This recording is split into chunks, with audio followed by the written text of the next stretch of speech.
Well, let's talk more about what's changed for international students, because we've seen, cost of living related changes from the federal government to that program. Some students are now allowed to work more paid hours while they're studying, but they also have to come to Canada with more money in the bank now, right? It used to be $10,000, now it's got to be $20,000 as of January 1st. Do you think the international student program can remain viable as those costs rise? Gloria, you're opening a new set of Pandora's box here as far as the international students and that subject is concerned. So first of all, the funds. I absolutely agree with the increased requirement for the funds, because to be very honest, earlier requirement of only $10,000 just did not cut it. I mean, that amount was decided upon in 2000. We are in 2023. So this 23 years obviously relates to the fact of what is the cost of living today. And I would say even $20,000 is a bit of, it's not really meeting the realistic expectation of your day-to-day lifestyle in Canada. But 20,000 is pretty close. And therefore, if an individual comes to Canada to study, and that should be the primary focus, to study, then $20,000 pretty much is, I would say it's justified. Other than that, as to what's happening in the student stream is completely, it's bizarre. Bizarre, why? Because over the last few years, so many people have and there are so many stakeholders who are to blame for this. They have always promoted studying in Canada, not just for the purpose of studying in Canada or getting the Canadian education, but as a pathway for permanent residence.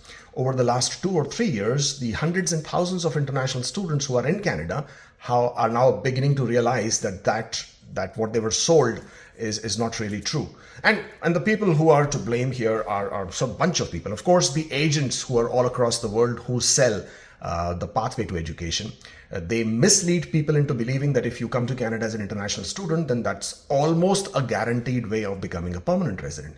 So we need to first start looking at the fact that all our institutions, do they really provide the kind of education we are saying that we provide? Are we really that high in the list of destinations where people will come only for the quality of education? Of course, we have several institutions of high repute who do provide that education, but are all of them that? And very recently, Mark Miller said that he's going to come down pretty heavily on the provinces who are not regulating these institutions in terms of the support system that they have and in terms of the quality. But it's the federal government themselves. They themselves reduced the criteria for the English language, or rather the language skills, in order to come to Canada for the study permit. For example, earlier, the STS stream, which is the student direct stream, which facilitates the early or the faster processing of study permit, that had a requirement, a certain criteria for English language.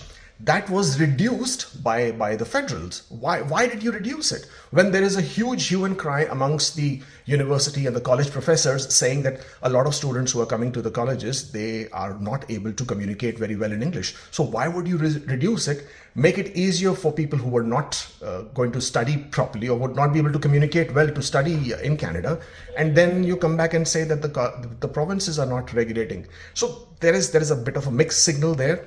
Other than that, the aggregators who sell the programs, aggregators who obviously stand to make money out of the applications that the international students are completing, they are also not regulating their agents. So therefore, there's this mix, this syndicate that I would like to call that has been now established between the institutions, between the aggregators, between the agents, between the consultants, between the lawyers. Obviously, not all of them are doing a good job, but the ones who are not doing a good job, rather.